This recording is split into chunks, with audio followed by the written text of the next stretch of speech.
किसी गांव में एक गरीब मौलवी रहता था।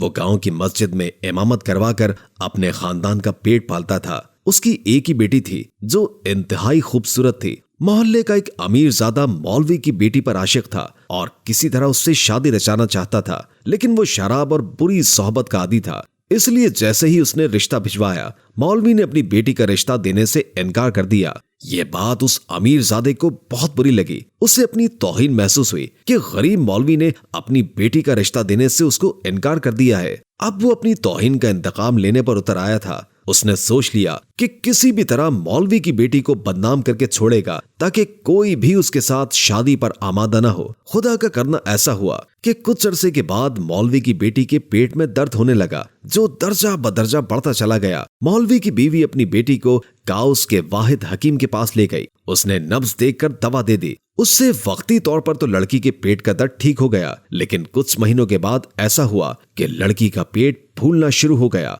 और फूलकर ऐसा हो गया जैसे वो लड़की हामिला हो गई हो। मौलवी और उसकी बीवी अपनी बेटी को एक बार फिर गांव के उस हकीम के पास ले गए। उन दिनों तशखीस का तरीका इतना जदीद नहीं था, न ही अल्ट्रासाउंड की सहूलत थी। हकीम ने लड़की का मुआयना किया और कहा, ये लड़की हामिला है, इसके पेट में बच्चा है। मौलवी और उसकी बीवी बहुत परेशान और शर्मिंदा हुए और अपनी बेटी को लेकर घर वापस आ गए, क्योंकि उनकी बेटी अभी कवारी थी। उन दोनों का ख्याल था कि उनकी बेटी किसी के साथ मुंह काला करवाती रही है, इसलिए अब उसके पेट में बच्चा है। कई बार मौलवी ने गैरत में आकर अपनी बेटी को कत्ल करना चाहा, लेकिन लड़की की मां बीच में आ जाती। वो बेचारी क्या करती, ममता के जज्बात से मगलूब थी।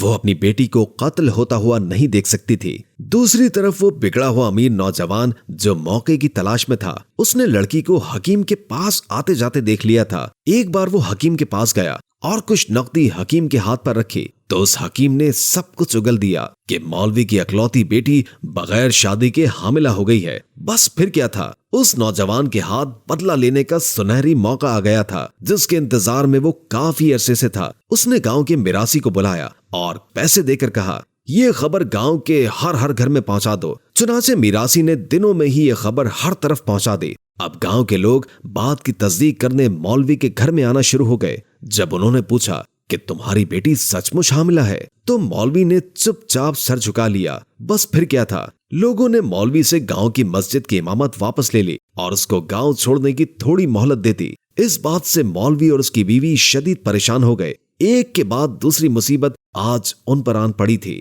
जबकि मौलवी की बेटी जानती थी कि वो बाकिरदार है, उसने बदकारी तो दूर की बात, किसी अजनबी की तरफ आंख उठाकर भी नहीं देखा था। लेकिन वो क्या करती, सो खामोशी से अपनी बर्बादी का तमाशा देखती रही।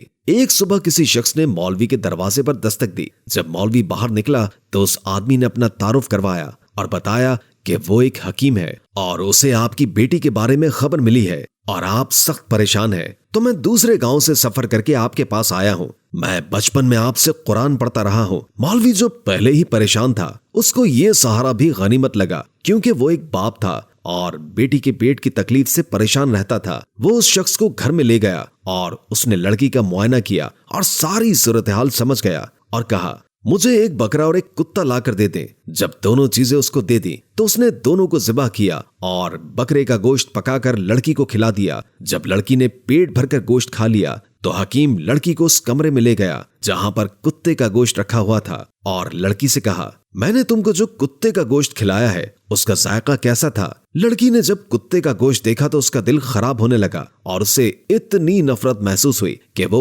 उल्टियां करने लग पड़ी। और इस दौरान उसके पेट से एक बहुत बड़ा मेंढक बरामद हुआ और उस लड़की की जान में जान आई। हकीम ने कहा, तुमने यकीनन बर्तन के बगैर किसी शहर से पानी पिया था और तुम्हारे पेट में मेंढक का छोटा सा बच्चा चला गया था, जो वक्त के साथ साथ बड़ा होता गया। इन्फेक्शन की वजह से तुम्हारा पेट फूल गया था और अब जल्द ही सब कुछ ठीक हो जाएगा। तब तक गांव के कई लोग वहां पहुंच चुके थे, जिन्होंने अपनी आंखों से लड़की के पेट से निकला मेंढक देख लिया था और यूं सबने लड़की के किरदार की पाकीज़गी जान ली और नेक मौलवी के खिलाफ साजिश करने वालों को मुंह की खानी पड़ी। अगर वीडियो अच्छी लगी हो तो लाइक करके हमारे चैनल को सब्सक्राइब कर दें और कमेंट बॉक्स में कमेंट करके अपनी आरा से भी आगाह करें और बेल आइकॉन को क्लिक करें ताकि हमारी नई आने वाली वीडियोस का आपको पता चलता रहे। अगर जिंदगी रही तो एक और वीडियो के साथ इंशाअल्लाह हाजिर होंगे। अभी हमें इजाजत दीजिए। अल्लाह हाफिज।